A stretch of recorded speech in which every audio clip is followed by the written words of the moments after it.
Teddy quickly became tired of the attention that poor little Tammy Lou was getting over the loss of her stupid, good-for-nothing doll.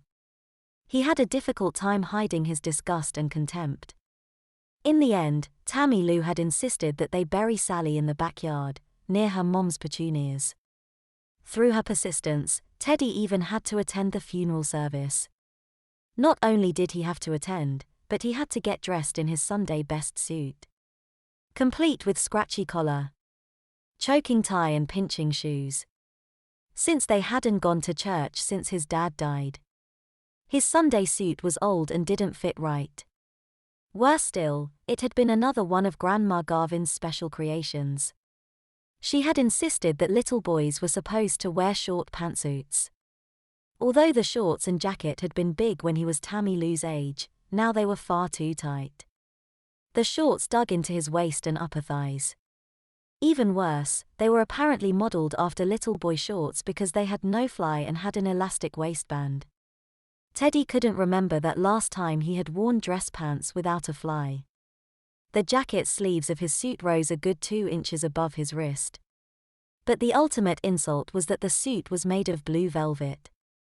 In Bejesus' name, what boy wore velvet anything?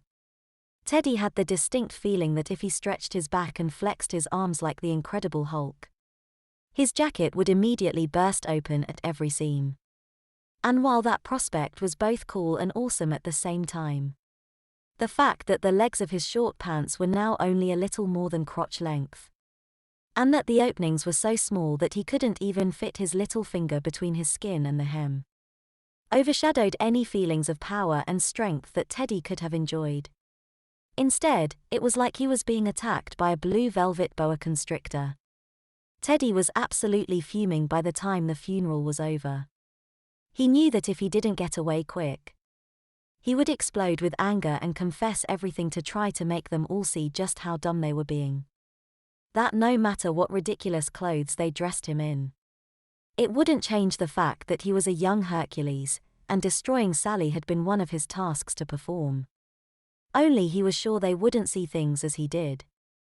Overall, however, everything went pretty smoothly. Teddy wasn't implicated in even the slightest way. No one even questioned if Sally's accident had been something other than an accident. Not even Tammy Lou.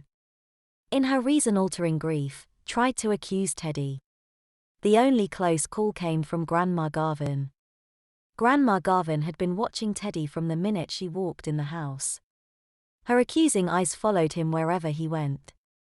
He could feel her hard stare and unreadable face burning into his soul, searching out the truth, threatening to expose him and his secret. As a counterattack, Teddy just tried to stay away from her. He even tried being nice to her in an attempt to avoid any confrontation.